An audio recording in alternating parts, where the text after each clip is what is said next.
Octagon 24/7's podcast, MMA Fancast. It's MMA for the fans, by the fans. We talk about only the important things you want to hear.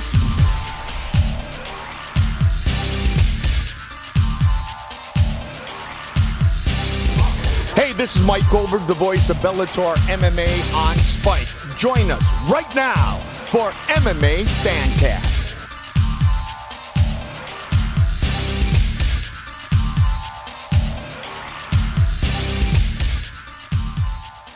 That is correct. You are listening to MMA Fancast, and we are brought to you by Octagon247.com. Ladies and gentlemen, it is Fight Week, UFC 215, right around the corner. We have a short week this week with Labor Day. And ladies and gentlemen, I am your host. My name is Ryan Middleton. I am joined by two of the best-looking ogres you're ever going to meet. Ladies and gentlemen, let's start first with the living legend, Jim Sahara Mooney. What's up? What's up? What's up? It's good to be back. Feels like forever, but I'm here, and I'm here to stay. Also joining us is our good friend, a man who has quickly become legendary in the MMA world. Ladies and gentlemen, Andrew Dice Bailey. It's good to be back. My wife has officially changed my name in her phone to Dice. So thank you for that. Yeah, buddy. Well, I mean, we are the home of nicknames. We are the home of doing all things to embarrass each other. And so, hey, if that's what it takes. Although that's not a very embarrassing nickname. I got to come up with something a little more embarrassing for you. Yeah, it's just pretty solid. So I'm just gonna leave it at that. I like it. We'll stick with Dice. Sounds good. I'm still trying to figure out this view. We got a new program to help us with this podcast for the video portion of this podcast, and I'm still navigating this. I'm hoping that it records the way I'm trying to have it record.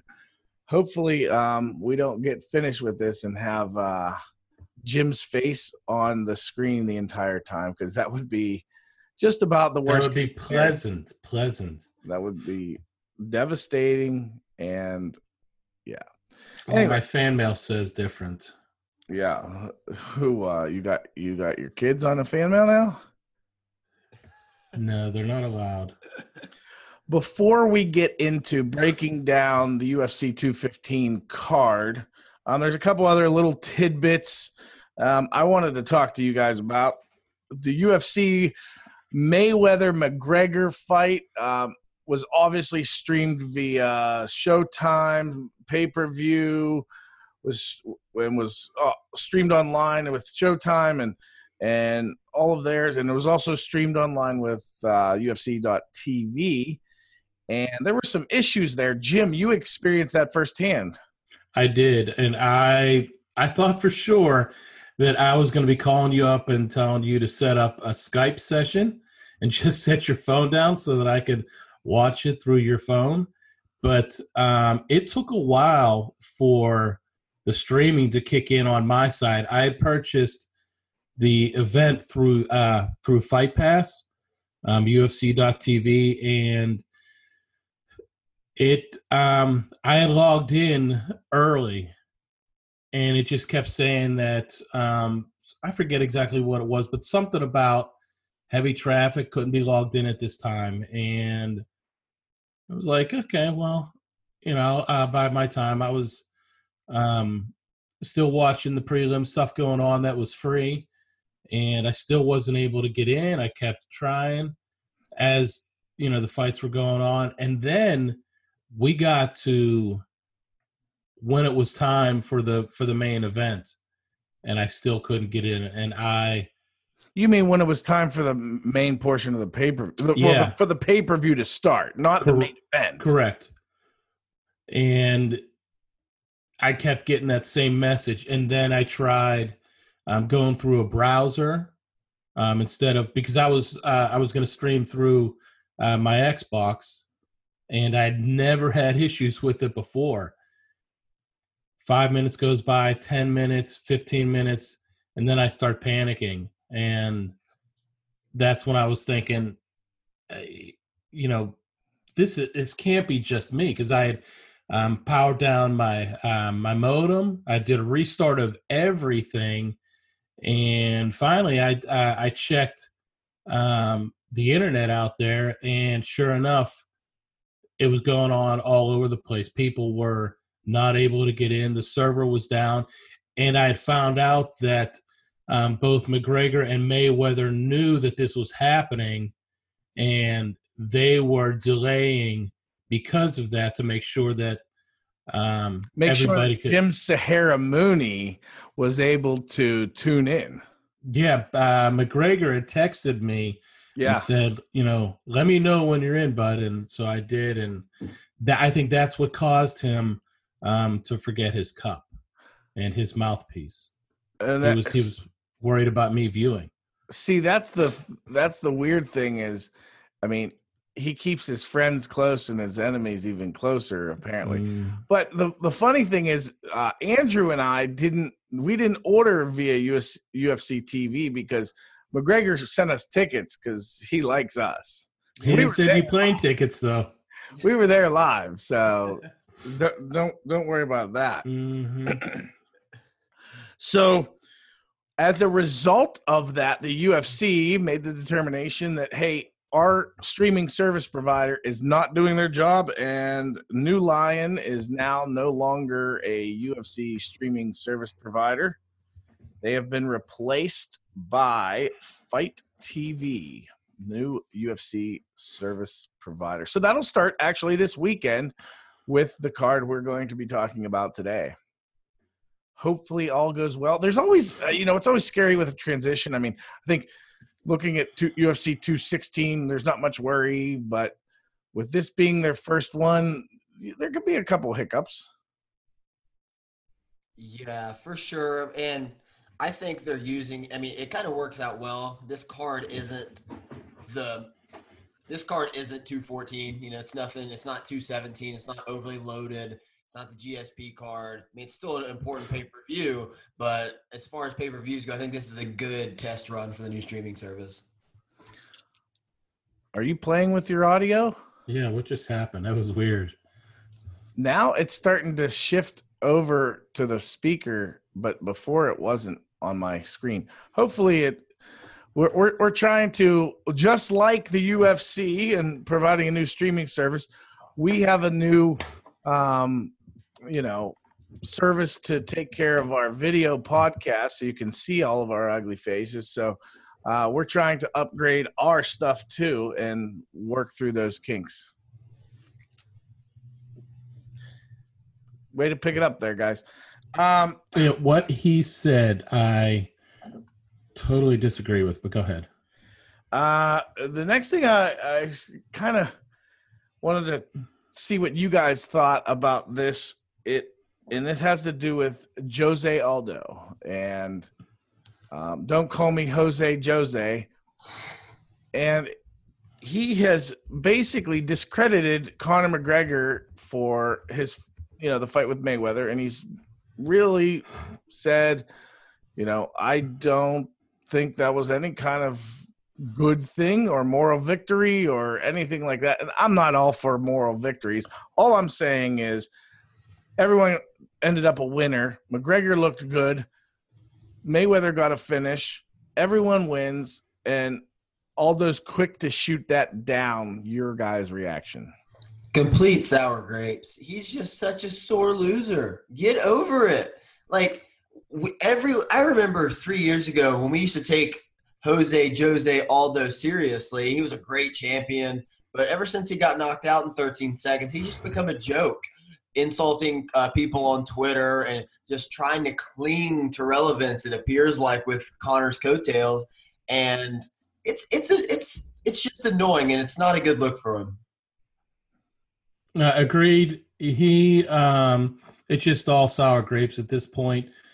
And he was the guy that you looked at as being professional and everything that he did. And I'm not taking away his skills, but he's got his physical skills inside the octagon, but he's got some things lacking when it comes to professionalism and respecting the sport and what's going on around him.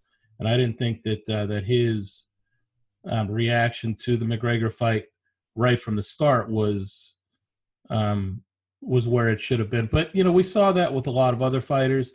Speaking specifically about Aldo, though, it sounded like middle school talk, banter. I really don't think that Conor McGregor would have the popularity that he has if he wasn't the winner he was and the loser he is. And when I say that, what I mean is the example that he sets of, okay, I'll talk all this smack before a fight, and I'm going to build and hype a fight. But when it comes down to it, I am here as a competitor, and I will respect my opponent. After post-fight, win, lose, draw, doesn't matter. The way he behaves with a win, the way he behaves with a loss towards his opponent is very respectful and very honorable, and he doesn't walk around with sour grapes until he starts the promotion of another fight. So, the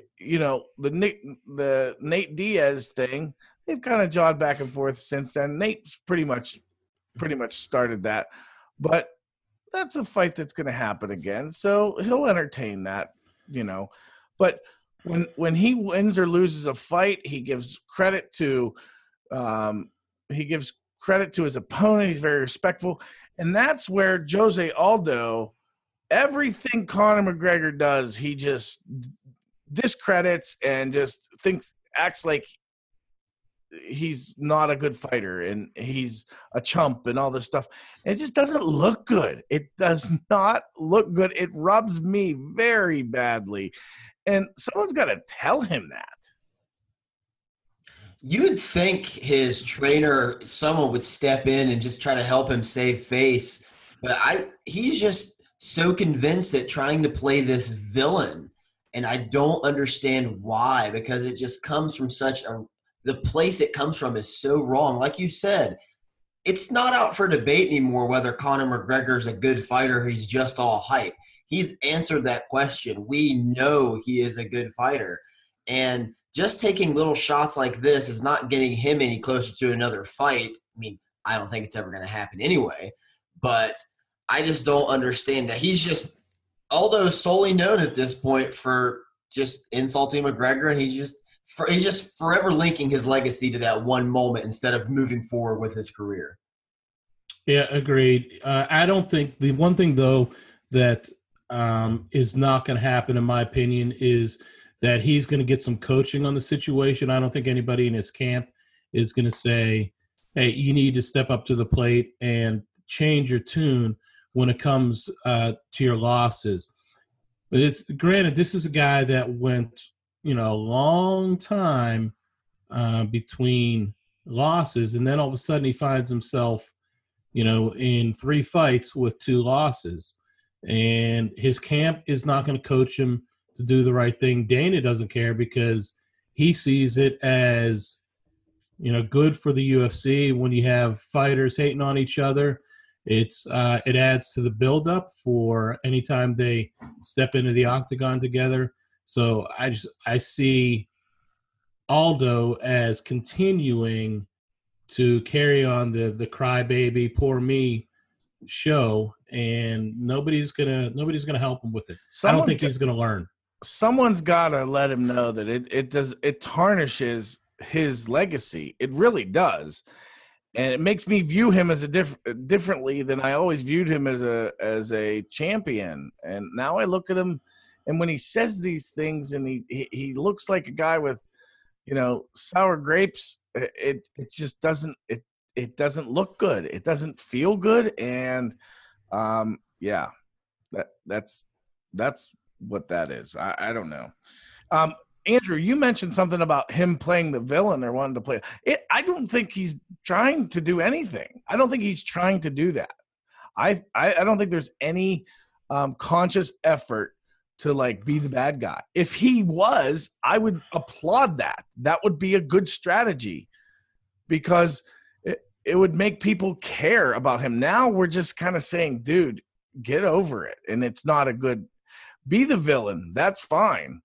He's not – and he has no intention of being a villain. He really thinks he's right and really is looking bad in the process. Yeah, he's just coming off as whiny because when McGregor lost to Nate Diaz the first time, he and RDA as well were the two that were taking, oh, ha, ha, ha, you lost. I mean, what other professional does that? Just marvels in a colleague losing a fight. That's elementary. I can't stand it. I think it's extremely unprofessional. And I never thought I would view Jose Aldo in this fashion because 3 years ago I viewed him as one of the greatest mixed martial artists in the company, in the world ever. And it's just been, 13 seconds later, everything changes. Yeah, he's pretty bitter about that. 4.6 million people tuned in to see Conor McGregor box Floyd Mayweather. Those are that's what the numbers are indicating at this point, which would be right around, and I don't have the figures in front of me. What was Pacquiao Mayweather? That was right around 4.62, right? I think it was 4.5. 4.5. So it would slightly break the pay-per-view record. Dana White had mentioned 6.5 million. I don't know if that was a worldwide number or what, or, Dana sometimes can inflate things. But maybe it's probably most likely it came from somewhere.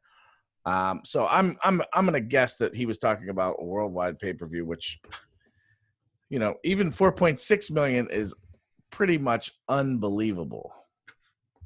It's a win. I mean, it's still, by all indication, going to be. Oh yeah, fight broke. It was 4.6 million views, 6 million buys that Pacquiao fight was.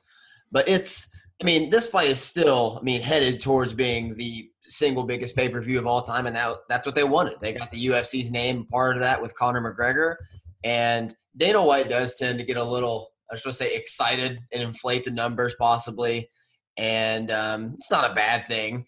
But the real numbers are coming out, and they're still high. So that's all that matters. We have we're excited. I know that Andrew mentioned that this isn't a crazy, insane card for UFC 215 this coming Saturday. However, I'm very excited about this card. I think there's a lot of intriguing matchups here. I think that there's 2 title fights, which is a big deal. And I'm very excited for this card. It's headlined by Demetrious Johnson, who is looking like, well, not looking like, he is looking to break the record for most title defenses ever in UFC history. He has had a run that has been completely dominant. And tomorrow you will see on Octagon247.com a real look into the historic run of Demetrious Johnson, written by Mr. Andrew Dice Bailey. So, Andrew, thanks for that article. We wanted to get it up last week, but we really felt that the timing was best for tomorrow. Yeah, thank you, and it'll be fine. It'll be even better this week.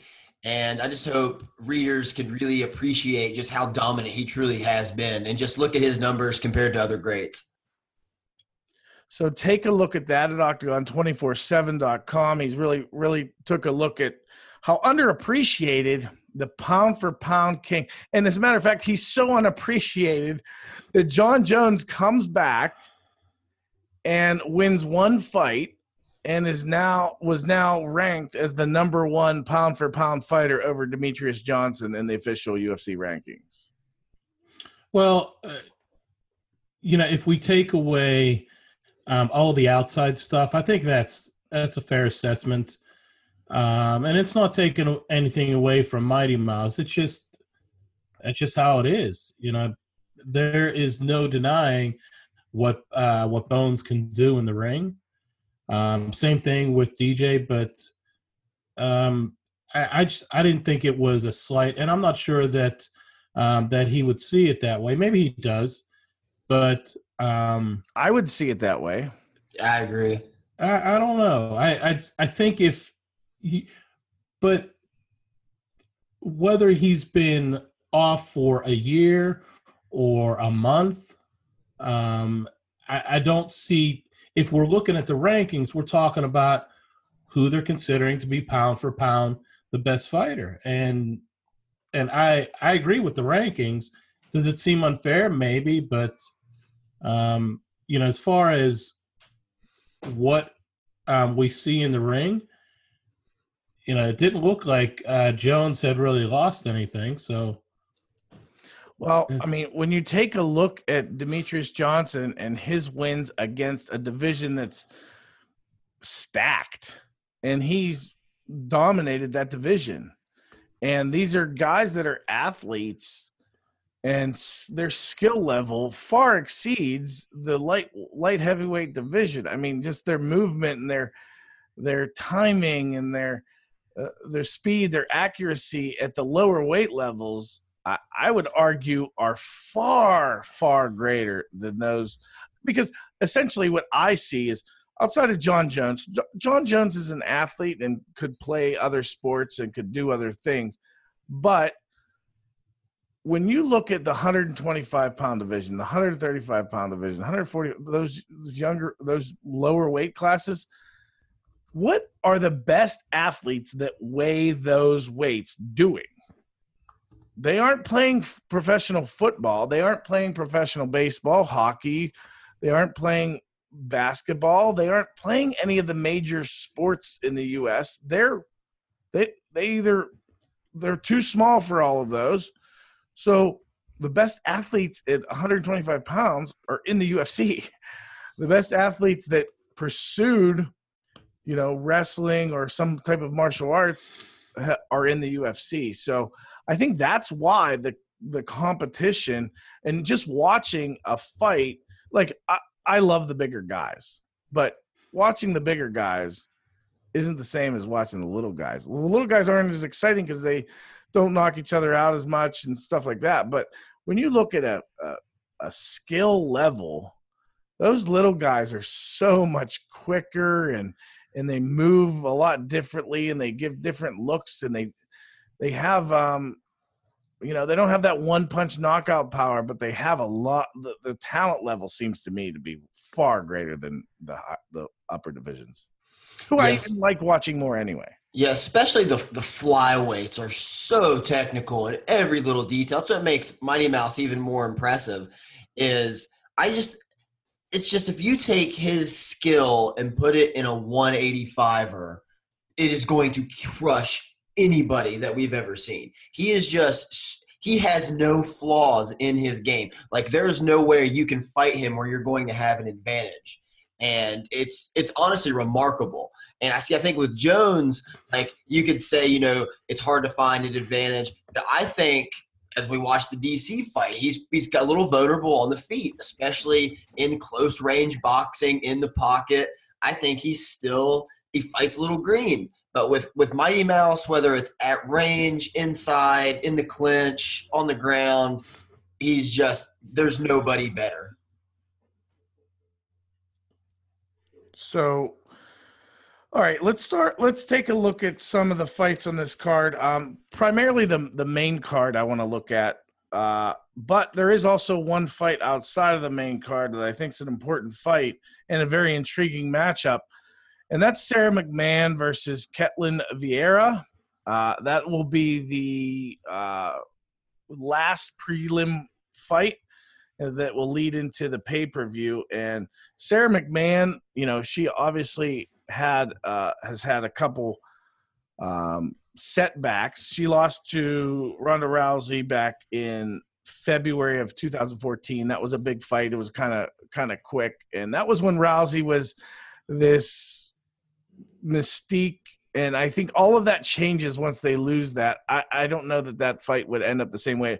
But regardless, lost to Rousey at 117, had a couple wins, and then she fought Miesha Tate and Amanda Nunez back-to-back and lost both of those fights. Since that time, she's gone on a 3-fight tear. She's beat Jessica Ai, Alexis Davis, and Gina Mazzani, and she has been dominant in those fights. And this is a fight for her that if she comes back and gets a win, that she's a fight or two away from a title shot, in my opinion. I agree with you completely. I was not on the Sara McMann train until you talked about this fight. So I went back and looked. Her only 3 losses you just went over in her whole career are to Rousey when she was world-beating Rousey, Miesha Tate, and Amanda Nunez. That's a murderer's row. And I think she's as good right now as she ever has been. Those back-to-back submission wins. I'm excited to watch her perform. I think it's going to be the best we've seen her, and she could be fighting the winner of the other fight on this card later. And the thing about McMann is she's you can't forget she's an Olympic level wrestler, and well, not Olympic level. She's an former Olympic wrestler. Yeah. And so she's got a ton of skill. She's not one of these young bucks that are still absorbing and learning like, crazy. She's a little older, and I think she has a run in her, and I think she has a chance to, win this fight and get in that top tier of in the division and really have a chance at gaining UFC gold. She's going up against Ketlen Vieira, who is undefeated. She's 6-0, and she's a Brazilian. She's 2-0 in the UFC. Her last fight was against Ashley Evans Smith, got a unanimous decision. This is going to be her toughest test by far so far. However, she has looked very good, and she's a brown belt in BJJ, and she's a black belt in judo. She's got a great skill set. However, she is very inexperienced, and that's where Sara McMann, with her Olympic experience, her big show experience, this is going to lead into the pay-per-view. So this will be the most watched fight of the entire card. Big spot and a big opportunity for both of these fighters. Well, I think that's what the UFC is doing, is trying to feature these two for maybe the next in line or the next to be the next in line, depending on who wins this one. It's definitely going to be an interesting fight to watch. All right. So do we want to let's take our predictions for McMann versus Viera. I'm going to go McMann via submission, second round. You can't just say submission. You gotta pick the submission. I will say a rear naked choke. Okay. Final answer? Mr. Sahara? Is that your final answer? That's my final. It's all you, Jim. All right. I'm going to go with Viera, and I'm going to say UD. Ooh. Okay. You normally go split, but you're going UD? Okay. I am going to take Sara McMann. I'm going to say third round ground and pound TKO.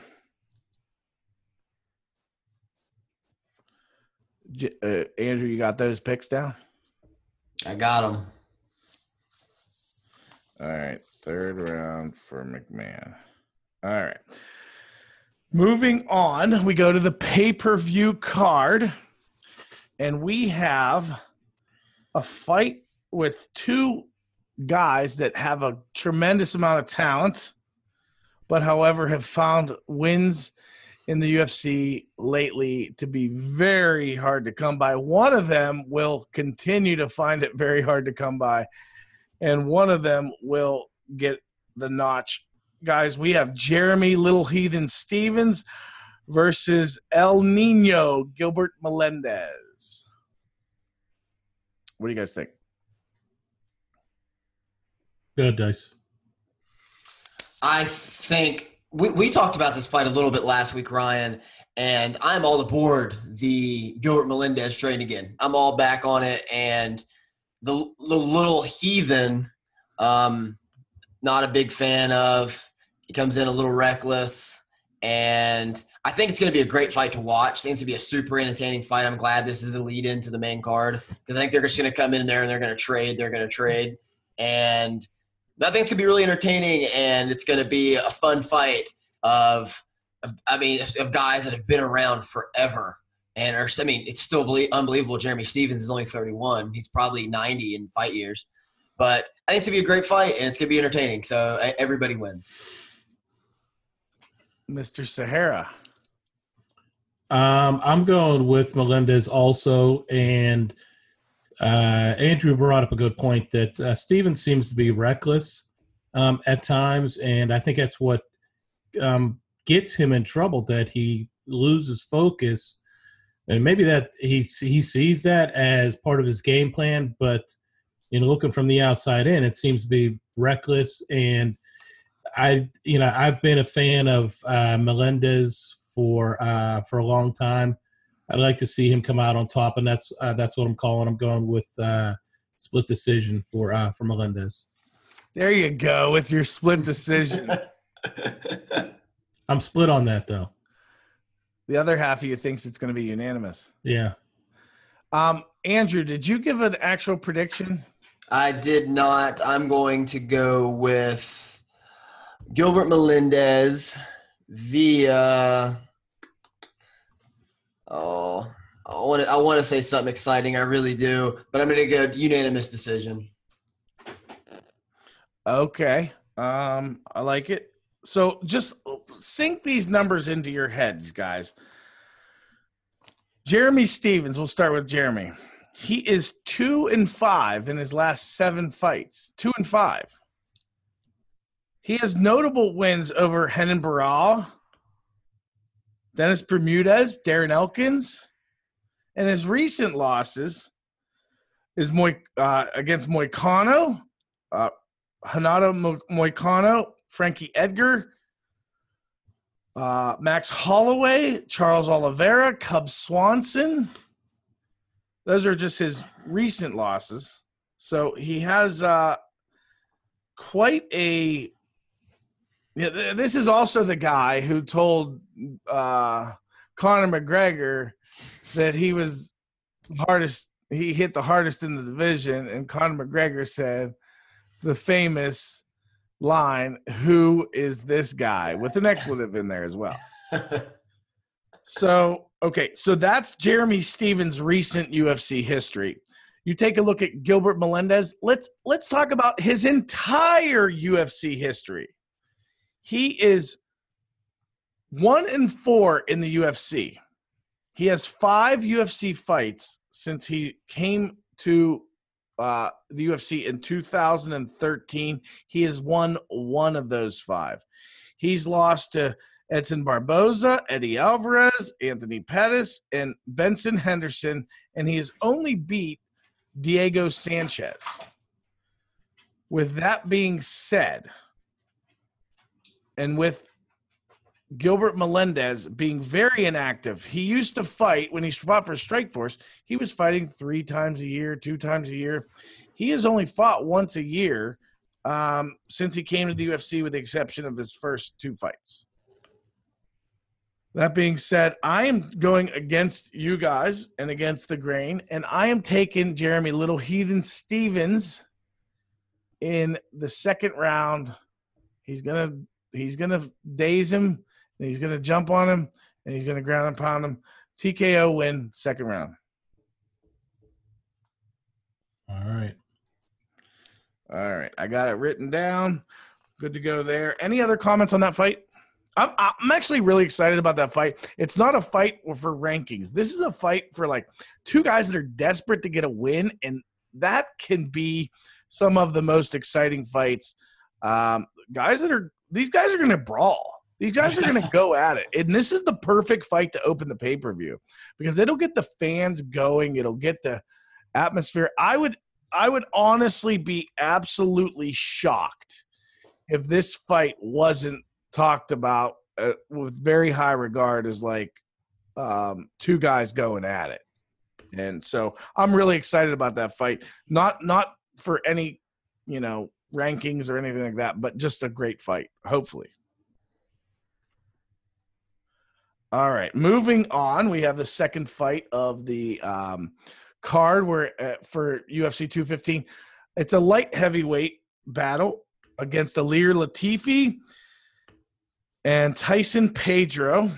Ilir Latifi is a very strong and high-level wrestler coming off of a loss against Ryan Bader back about a year ago. And he hasn't fought since. And we got Tyson Pedro, who is by far getting his best opportunity to really make a name for himself here in the UFC. Your guys' thoughts on this card, on this bout? On this fight, I like Tyson Pedro a lot. And the more I go into his history, the more I like him.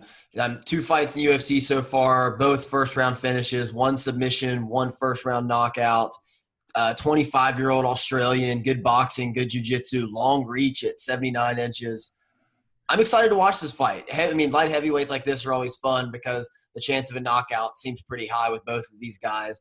And I like the up-and-comer Tyson Pedro at 6-0, moving that mark to 7-0, getting it done via first-round ground-and-pound knockout. Wow. Yeah, I actually see it the same way. Going back to what you said about Little Heathen, I think this is going to be a reckless fight by them too, which is good for us. We like to see the fighters just going at it and throwing bombs at each other. So I'm hoping for the reckless attitude coming from both of these. Although with Latifi, he looks like, he could do that skadoosh from what was it?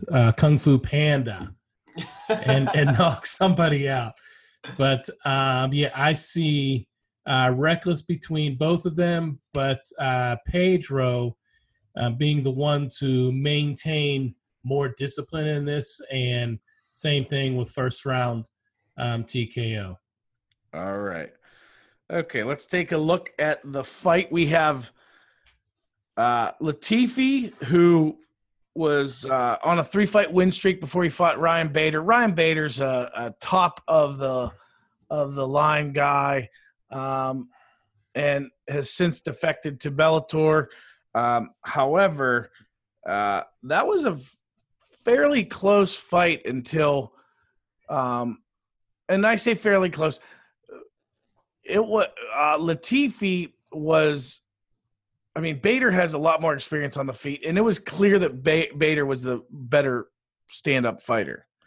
However, until that, Bader nailed him with a huge knee. An absolute crushing knee. It was a walk-off knockout with that knee, and all of that was due to Latifi becoming predictable in his movements, and Bader just caught on that he was ducking like that, and that was actually the second or third knee, and that one was the first one that really connected, and it was just a beautiful walk-off knee knockout win. But he had beaten a couple high-level guys in first-round knockouts, and then decision against Jean Vellante. taking a look at Pedro. This is only his third UFC fight and only his seventh fight overall. That's a big deal. He doesn't have that level of experience. He's coming in. This is also his biggest test to date. He has not gone in against a guy like Latifi, who is a extremely high-level wrestler and a good overall mixed martial artist. He has a good, solid skill set in everything. So that being said, I like the young guy. I think that he's going to pull it off, but I don't think it's going to be easy. I think it's going to be I'm going to give him a unanimous decision. But I think this is going to be a tough fight for him and a fight that he has a lot to grow off of. He's only 25 years old. If he wins this fight, it'll put him at 7-0, and it'll start to put some new life into the light heavyweight division because I think he will. I don't know if he's ranked right now. He shouldn't be. He's only 2-0. But this will put him maybe in the top 15. He's 13 right now. Okay, he's number 13. So maybe he reaches top 10. But I think that, everyone likes to see some new life in the division, and I think that this was just the fight to do that. So I am taking Pedro with a unanimous decision.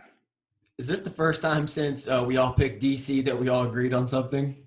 Well, we all agreed on the winner. Okay. Yeah. Oh, yeah. That's what I mean. That's what I mean. So we were all wrong with DC. Yep, but we were all right with Cyborg. Well, I mean that's that's like the safest bet in sports. All right, let's move on. We have a fight between Neil Magny and Rafael dos Anjos. We have Neil Magny, who has coming off of a win against Johnny Hendricks, and Rafael dos Anjos also coming off a win from Tarek Safadine. So, thoughts? Firstly, I think this fight is going to be just a one-sided affair. RDA is giving up 6 inches in height, 10 inches in reach. He's staying at welterweight, where his first fight against Tarek Safadine, he did not look good by any means. And Neil Magny's a big step up from that. I think Magny's he knows, not only is Magny long, he knows how to use his length to his advantage. And I think he's going to kick and punch and just keep RDA at the end of all his punches and sprawl any takedown attempts and just cruise to unanimous decision. Okay. So we got AB with Magny UD. Sahara. Okay, you're muted, dude. Did you hit the... There we go. Is that better? Yeah. Okay. I agree with the outcome as far as who's going to win. I think this is a fight where intelligence of the fighter and knowing where the advantages are definitely lies in the favor of Neil Magny with the height advantage, the reach advantage, and he's a smart enough fighter to realize when he has something that's an intangible you cannot really equalize, and I see it going close to full 3 rounds, but I see Magny eventually getting the win by TKO 3rd round. Okay. So taking a look at this matchup, you're absolutely right. This is a fight that completely dependent on where the fight happens. If the fight happens on the outside and is a boxing match and kickboxing match and Muay Thai contest, Neil Magny should easily win this fight. But if this fight gets in the clinch and is on the ground, then that's going to favor Rafael dos Anjos. Will dos Anjos be able to negate that 10-inch reach advantage? And will he come in with a game plan to strictly to set, use punches to set up a takedown or shot or clinch? And Neil Magny, he's 4-2 in his last 6. Guys, this is a guy who has put himself in very bad trouble in fights. He has, against Hector Lombard, he survived it, but for 3 minutes of the first round, or maybe even 4 minutes of the first round, he was getting absolutely pummeled. It is shocking that he survived that. He ended up with performance of the night for that, though.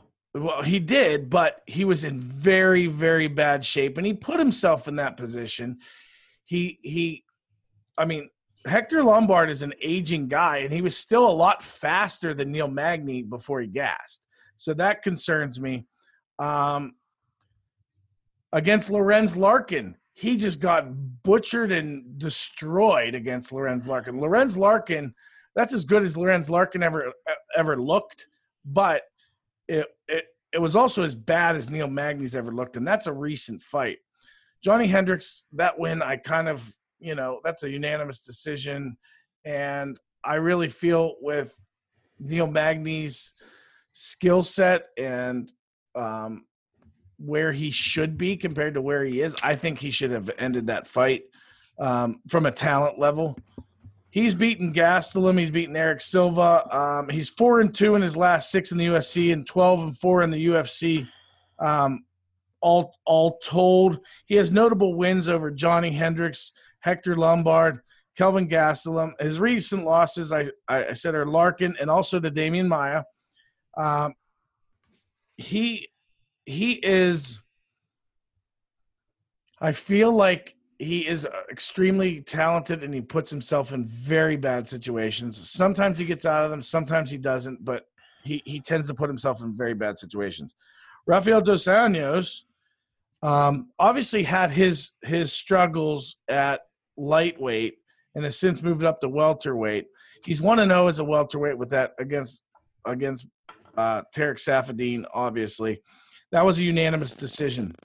The problem with Rafael dos Anjos, do you guys hear that? Yeah. Mm-hmm. I don't know what that is. The problem with Rafael dos Anjos is I don't think he game plans very well. Taking a look at, and that concerns me with this fight, taking a look at, what he wanted to do against Tony Ferguson, what he wanted to do against Eddie Alvarez. I think he stepped into, I'm trying to check my wires to see if that's me. I don't know. I don't think he came in, or at least whatever his game plan was that led to success, took him down that road.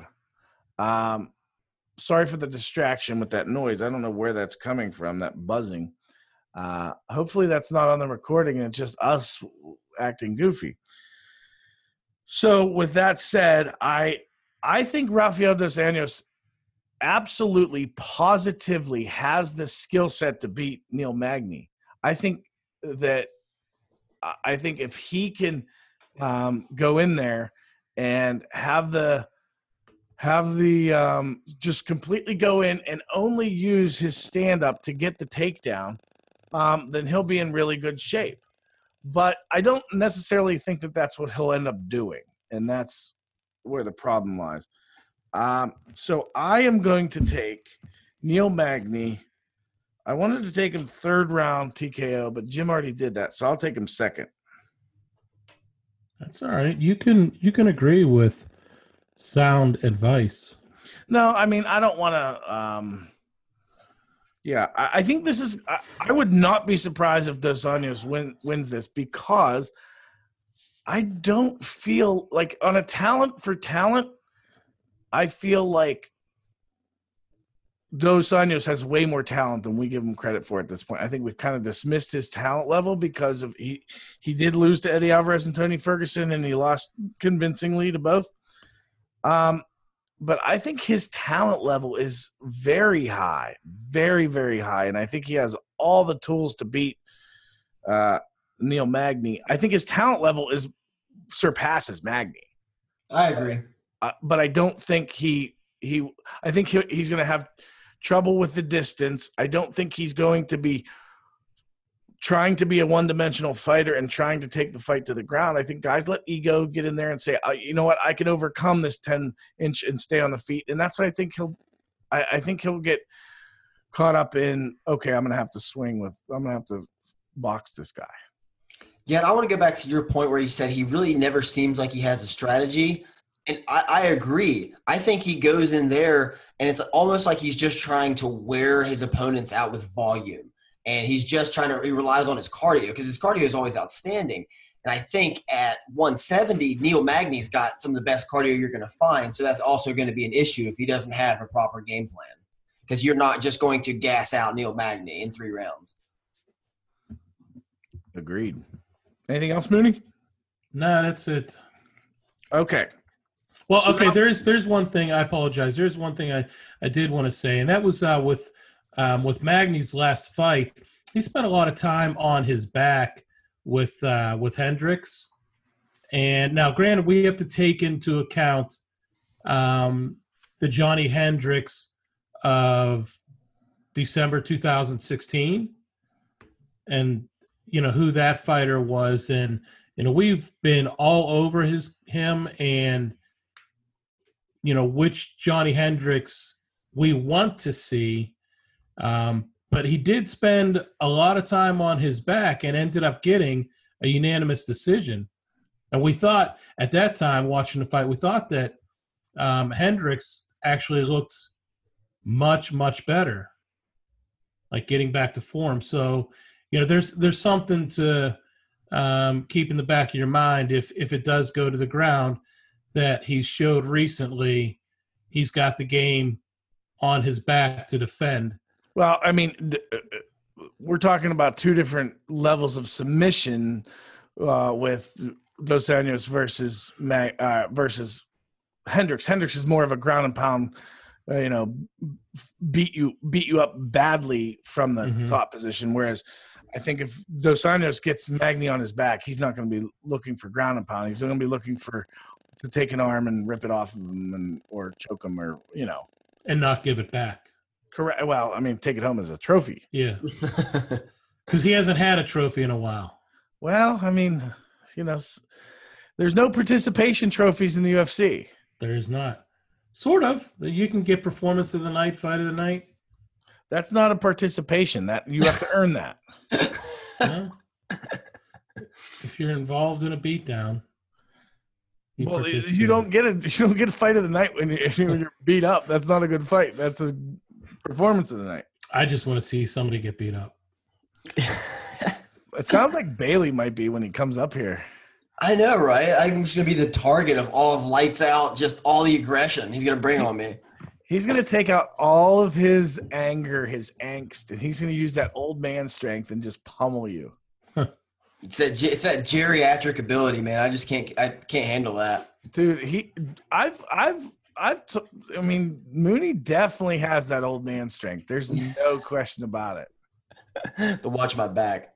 Yeah, watch out. All right, moving on to the co-main event of the evening, a title fight for the women's bantamweight belt. We have the Lioness Amanda Nunez facing off against Valentina Shevchenko. Obviously, Amanda Nunez is coming off. Her last fight was actually quite a while ago. It was a huge fight against Rowdy Ronda Rousey. And, taking a look at the fight again, 9 months later, whatever it is now, I didn't remember the feeling. But watching the fight again, that feeling came back. And if you want to remember how that felt, go watch it again because it all comes right back. So she's coming off of that win. She is on a long winning streak. I don't know. How many fights has she won in a row? I don't know. Andrew will start looking that up. And then she's on 5 in a row. Talking about Nunez? Only 5? Yeah, she's won 5 in a row. She lost to Kat Zagano in 2014. Okay. So, and then she's fighting Valentina Shevchenko, who has won 2 straight since her decision loss to Nunez back in March of last year. And she has a unanimous decision against Holly Holm, as well as a really nice armbar sub against Juliana Pena, who, she wasn't she was probably behind in that fight in round 2. Guys, go ahead. What's your thoughts on Amanda Nunez versus Valentina Shevchenko? This is my early prediction for fight of the night. I think you can make a legitimate argument for both women to win this. I think both are outstanding at what they do. I mean, their first fight was incredible, and you can look at so many different angles. How Nunez really controlled that first round. I mean, just really got the best of Shevchenko. And then the second round, it was a little closer, but Nunez still – I at least had Nunez winning that one. But then the third round, when you watch Nunez slow down a little bit and the cardio became a factor, and that was only a 3-round fight. I think that could be a big factor in this one because I really don't – I mean, Nunez hasn't faced a striker of this level since Shevchenko. I don't think Miesha Tate is as good a striker. I know Ronda Rousey isn't as good a striker. And – I think it's going to be a lot different for her to go outside the first round. She already struggles with the weight cut. She missed it when they were first scheduled to fight this past summer. And I like Shevchenko, and I'm going to go 4th round TKO, Shevchenko. All right, Sahara.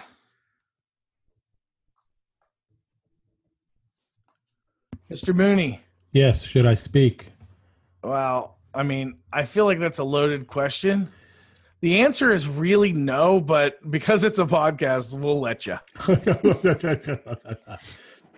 So I find myself agreeing a lot with some of the things that Andrew said, that, as far as facing a striker, a legitimate striker opponent for Nunez, Shevchenko poses some big threats, and I think one of the biggest threats is her own body makeup, and she is a top-heavy fighter, top-heavy athlete. She's big in the shoulders, from the waist up, and I think that she's bulky, and I think that in a fight like this is going to be part of a factor in the outcome. And cardio, just like Andrew pointed out, round 1, round 2, and we saw the fade start to come along in round 3,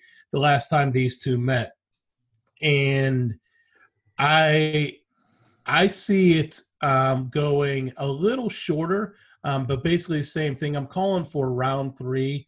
TKO by Shevchenko. I just think that Shevchenko is going to learn from their first meeting and really come with high pressure to start that gas pedal or the gas tank draining on Nunez. Now, going back to her fight, and I'm talking about Amanda Nunez right now, she looked the same against Kat Zingano when they fought, where she really took it to Kat, but then cardio became an issue, and Zingano just crushed her with some ground and pound to get the TKO on that. And I see the same thing happening here when it comes to ultimately the finish, that there's going to be some nice exchanges, but I think Shevchenko is going to be high pressure the whole night, which will empty that gas tank a lot earlier, and it'll be a round 3 TKO with ground and pound for Shevchenko and new. All right. Thank you, Mr. Sahara. Now for my analysis. So just taking a look at let's just talk about Amanda Nunez for a little bit. Amanda Nunez was very and we were very critical of her as well. This rematch was scheduled for UFC 213 in July. She dropped out just prior, the day of the fight, she had a very difficult weight cut, made weight the night before, and then the next morning went to the hospital, and she cited chronic sinusitis for the reason that that she was not feeling well, not feeling up to fighting. That has been questions. That's debatable. What truly is the reason that she pulled out of that fight.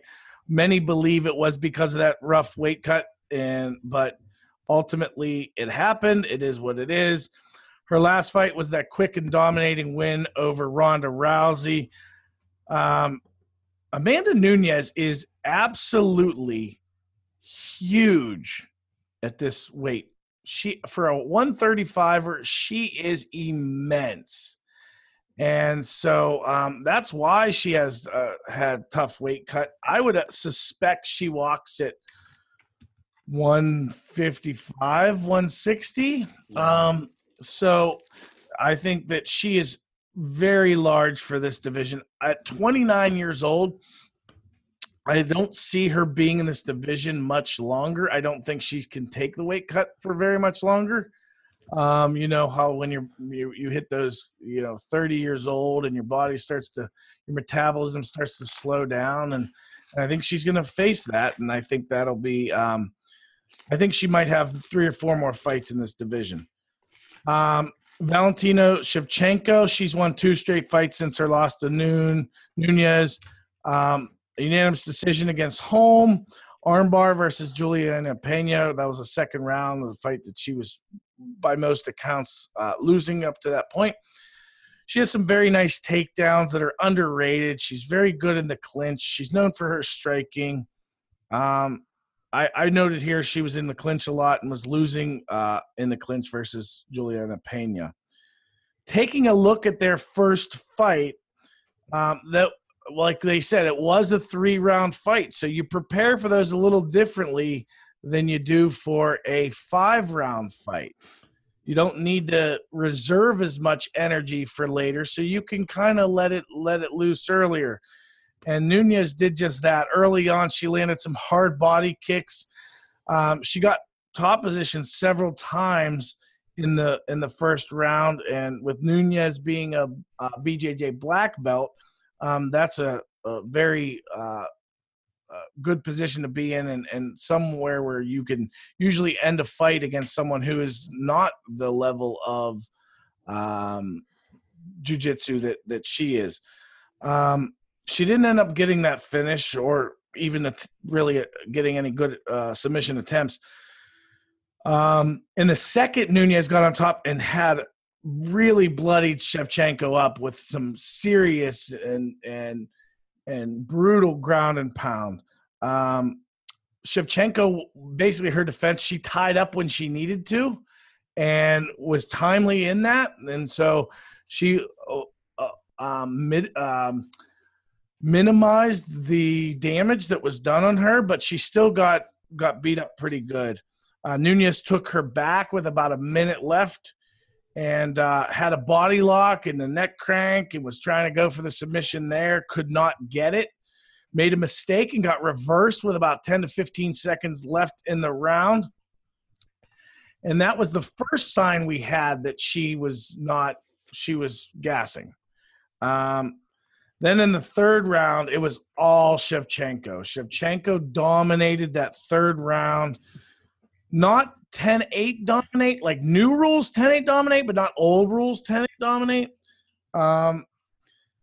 She landed early and countered Nunez's takedown. Nunez shot for her, and she just kind of like pushed her back and landed on top of her. Another very clear sign that Nunez was gassed. But Nunez was able to get back to the feet. Shevchenko landed some big knees to Nunez, and she basically dominated the rest of the round out. However, she should have known at that point. She clearly lost both the first and second round. She did not go guns a-blazing against a very tired Amanda Nunez, and I think that if she had, it would have gained a little more respect and, just fight IQ, like knowing you need to go all out to finish the fight. So basically she lost the first 2 rounds and then won the 3rd round, and that reflected that in all the judges' scorecards. Still can't figure that noise out. So that being said, I think you guys, when you guys are making your predictions, you guys are forgetting how dominant Nunez was and how she's gained confidence. She's now the champion. She's beaten legends since their fight, 2 legends that she retired, Miesha Tate and Ronda Rousey. I think she goes in there like a champion. And I honestly, my heart wants Shevchenko to win, but my brain tells me 2nd round, TKO, Amanda Nunez retains her bantamweight belt. That's as long as she can make weight like a champion. That will be, honestly, that will be, and like I said earlier, she is not going to make that weight much longer. No, I think the fight the UFC is really hoping for is matching her up against Cyborg, because that would be a great fight to market. And I think she's afraid of that fight. I think most women, with a conscience and a pulse are as well. So, well, here's the thing: at some point, I believe she's going to be forced into that fight, because she's going to miss weight for a championship bout or something, and she's going to realize, I just can't do this cut anymore, and that she'll be forced into moving up in the division or stop fighting. And Cyborg's the queen of the division. At that point, you don't have choices. You see, Tanya Evinger came out recently, said she wants to fight Cyborg again. She wants some more. Yeah, well, I mean, she take that on short notice? Like, you got to give her credit. She gave it. I mean, she was. Oh yeah. You got to say, hey, you have a better chance to do better with a full fight camp. How could you not? But she does look like a soccer mom. I just can't get over that. She doesn't look like she can beat Amanda Nunez. Or, I mean, Cyborg. Yeah, see, I like the Nunez matchup with Cyborg. I like that matchup a lot, actually. And I like that matchup better than Holly Holm Cyborg. I think it's the best matchup you can get for her. Yeah. How you doing over there, Sahara? Yeah. All right. Moving on to the main event of the evening, ladies and gentlemen, we have Demetrious Mighty Mouse Johnson defending his flyweight title against the Tasmanian Devil, Ray Borg. Andrew Dice Bailey, give me your thoughts. It's the Taz-Mexican Devil, first off. Oh, that's what I meant to say. The Taz-Mexican Devil. Ray Borg's 24. He's a very talented grappler. He's very green on the feet. He's been outstruck throughout his career in the UFC. And I think in a few years, he could be one of the people that, could contend to knock off Mighty Mouse, but not right now. He has a loss to Justin Scroggins just last year, where he was just outclassed in every sense of the word. He struggles with high cardio people such as Dustin Ortiz, who beat him in 2014, and strikers like Justin Scroggins. And when you talk about those two things, I mean, that epitomizes Mighty Mouse. And you're not – if you want to grapple with him, be my guest. He just made Wilson Hayes in his last fight look like a white belt, and Wilson Hayes is a decorated high-level black belt in BJJ. So I can't find any way that the Taz-Mexican Devil can win this fight. I think Mighty Mouse cruises and surgically picks him apart to a second-round TKO. How does that happen? Is that like a ground and pound, or is that like a... I'll go ground and pound. This is just curious. Oh, yeah. I was thinking, I just can't see Mighty Mouse with the one punch and then just a little bit. I think it's going to be a ground and pound. They stop the beating. Yeah. Mr. Sahara. Yes. What you thinking, brah? I'm thinking it is turning out to be a nice day. This is September. and the past week it felt like October going into November.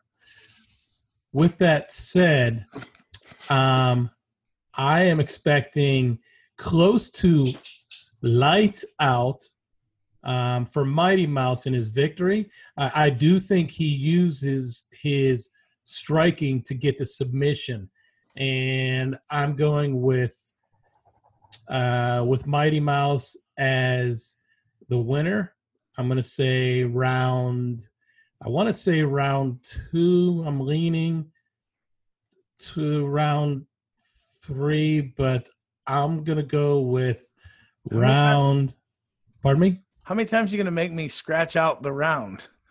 You said second round, then you said third round. Now you're going back to second round? Yeah, but I'm probably going to call – I'm split on going with a unanimous decision. Wait. And no, I'm going with round 3 TKO. All right. Just through ground and pound. TKO. So does all of that, does the series that ends the fight, does that start on the feet or on the ground? Starts on the feet. So he stuns him with a shot. I think volume. It's volume, and Mighty Mouse, uses that to his advantage. He has a slight reach advantage. I think it's 3 inches. At this size, I think that's something that DJ can definitely take advantage of. And I think it's going to be volume, maybe not necessarily heavy blows, but volume where Mighty Mouse takes the advantage and gets him to the ground. And I think he wants a finish this time instead of going for the submission, which we know he's mightily capable of getting a sub on any opponent. I think he wants a finish in this one. He's got the spotlight on him, and I think he wants to make a statement. All right. Sounds good. Let me just start off by saying I think this is one of the biggest mismatches in a main event title fight in recent UFC history. And off the top of my head, I did put no thought behind this. Off the top of my head, the only thing that stands out to me as a bigger mismatch is Anderson Silva versus Damian Maia when that fight took place. With the age of Ray Borg, he has a great future ahead of him. He is not ready for what he's going to experience come Saturday night. So let's take a look at Demetrious Johnson first. He is on a 13-fight unbeaten streak, 12-1. He's won 12 straight. They had a draw with Ian McCall back in years ago. That was the last time he didn't win. And 5 KOs, 10 submissions, 11 decisions in that time frame. He's finished 6 of the 10 title defenses that he has had. He is as a complete fighter as you're ever going to see. And I think that having 5 KOs, 10 submissions, and 11 decisions on your record kind of shows that. That he can beat you, he can knock, out punch you, out strike you, ground and pound you, or he can submit you, or he can outpoint you. He can do all of those things. And taking a look at Ray Borg, he had a good showing against Jussier Formiga. Got the unanimous decision there. Let's take a look. He's ranked 3rd. How did he get there, you might ask? He fought Justin Scoggins back in February of last year. He was ranked 12th. He lost that fight against an unranked fighter. He only dropped 1 ranking, 1 point. He was now ranked 13th. He fights Luis Smolka, who is 12th. He wins that fight, a 12 versus a 13, and he moves up 5 spots to number 8. Interesting. Then he has a fight which he is favored against number 3, Jasier Formiga, and he wins that fight at number 8 versus number 3, and he becomes number 3. That's how he got to the third, become third ranked. That's interesting to me because, to me, that is a very big push for someone to be in this competitive division.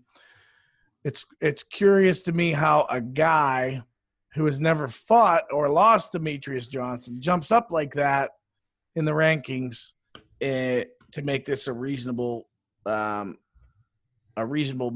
I don't think it's a reasonable matchup. I think Demetrious Johnson, all of the things that boxing analysts and stuff said about Floyd Mayweather against Conor McGregor, that's going to be this fight right here. Demetrious Johnson will never look bad in this fight. It will always be Demetrious Johnson looking better than Ray Borg. Demetrious Johnson has a ton of experience. He's seen there is nothing Ray Borg can present, and he's in the prime of his career. He has not turned that corner of like mid-30s yet. He's still young. He's still 31 years old. He is in the prime of his career, both physically and mentally, and he is going to systematically dismantle Ray Borg. I hope it's not to the point where it stunts the career of Ray Borg, because I don't think he should be in this fight. I don't think you throw him to the wolves like this at this point. However, that is what is happening, and Ray Borg is going to be outclassed in every way. Now, does Mighty Mouse tend to get early stoppage wins? Not usually. He got one as recently as UFC 197, a first-round TKO to Henry Cejudo.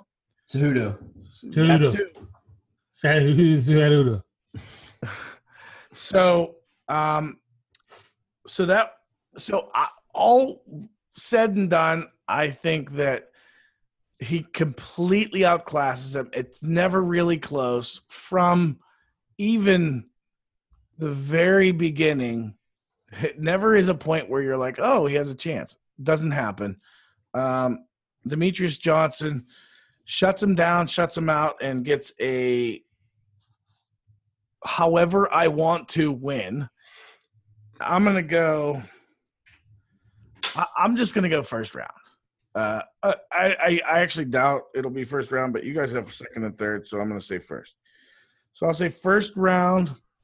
I think he's going to submit him. I think he'll get a submission. I think he's going to get an arm bar. I could see it happening. So I just visualized that as we were speaking. Hey, so that would be my prediction for the main event. I think it's a downer of a main event. Yeah, I believe if he lost, it would be the biggest upset in UFC history. I think Mighty Mouse is going off at minus 900 in the odds. I mean, well, what was when I think of the biggest upset in UFC history, I think of GSP versus Matt Serra. Okay. I was literally in my living room. I used to live in a different, part of the area.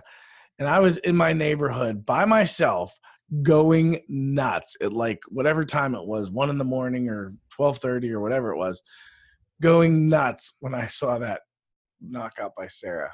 Okay, that was still the biggest. That was a minus 1,100 favorite. GSP was. Okay. This would be.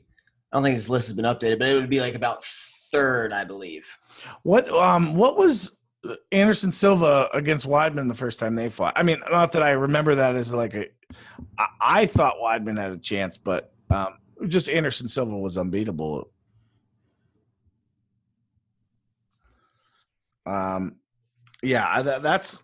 what that fight, that win for Matt Serra, that changed a lot. Well, Silva was only minus 220 in their first fight. Wow. Yeah. Silva was favored in their second fight too, wasn't he? Yeah, he was at minus 172. Okay. Yeah. Ladies and gentlemen, we have things available on Facebook.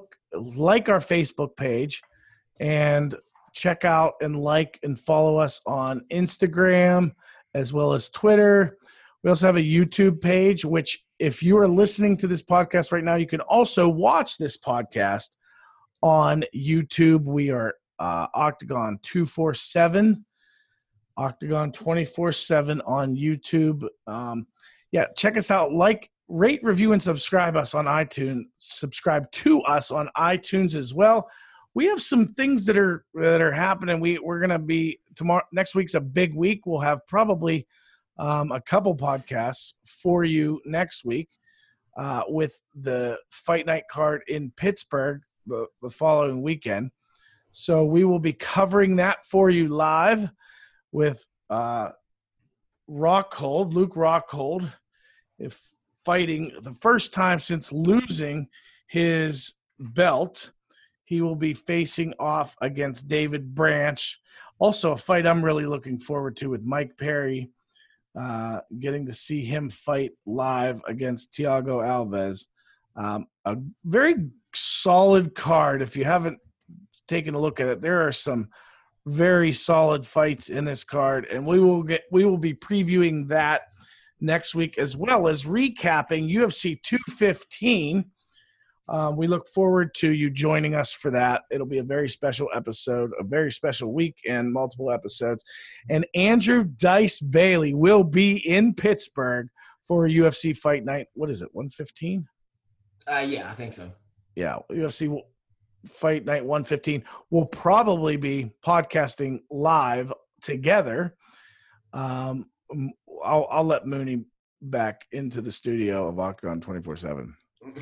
What do you think about that, Mooney? It's my studio. Oh. So do you guys have any parting shots you want to add before people go enjoy their day? I'll just like to add, as much as we downplay Ray Borg, he is one of the brightest futures in the division, and we have seen crazier things happen, and that's why we love the sport. So it's still a fight I can't miss. Yeah, that is true. That is one true. thing I wanted to add to that is, Ryan, I think you mentioned knockout or TKO, speaking about Mighty Mouse, and that that he is normally a submission guy, but who I find as his toughest competition, or two of the three guys that I believe should be ranked 1 through 4.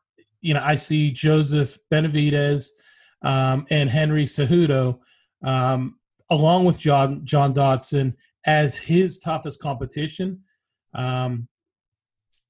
His last 2 knockouts, TKOs, were against Henry Cejudo and Joseph Benavidez, and I believe they were both first round TKOs. So I think that's why I was going with him wanting to make a statement. I think this is a huge mismatch, not taking anything away from his opponent, but I think he's going to want to make a statement with the knockout. I don't think it's a huge – when I say a huge mismatch, I don't think it's a huge mismatch in the sense of raw talent. I think it's a huge mismatch in the sense of experience. Oh, yeah, experience, championship absolutely. experience, and just having been there, done that, and Ray Borg hasn't seen the things that Dominic Cruz has. He hasn't been put in the situation – or not Dominic – Demetrious Johnson. He hasn't been put into the same situations, and he hasn't had to dominate. Like, I don't know. He's very good. He's very young, and he will be in the top of this division for a very long time. It's just he's not ready for what he's about to. I think he's 2 years. 2 years is when this fight takes place, and it's right. Right now, I could be wrong, but right now I don't think it's that time. Yeah, think about when we watched the fight against Tim Elliott and the high pressure that Tim Elliott brought against Mighty Mouse. And, I mean, there were a few times where we thought, I can't believe we're watching this. He might get submitted. Mighty Mouse might lose. And experience is what really played out and was the factor in that one, because it looked like he might have going to submit to a choke by Elliott, but we saw Mighty Mouse with a thumbs up that he was still okay. And ultimately, eventually he came out of it, and I don't want to say he weathered the storm, but it was his experience that really became a big factor in that fight, and he ultimately got the decision. That is true. That is all very true. That about wraps us up on behalf of the entire crew and cast at Octagon247.com and MMA Fancast. We thank you for joining us. Ask you to like, rate, review us on iTunes or whatever podcast medium you're listening to us on. And that being said, we look forward to UFC 215. We'll be back here next week to talk UFC 215 as well as previewing UFC Fight Night 115 right here in Pittsburgh, Pennsylvania. Thank you for listening. We say thank you, God bless, and have a great Labor Day week.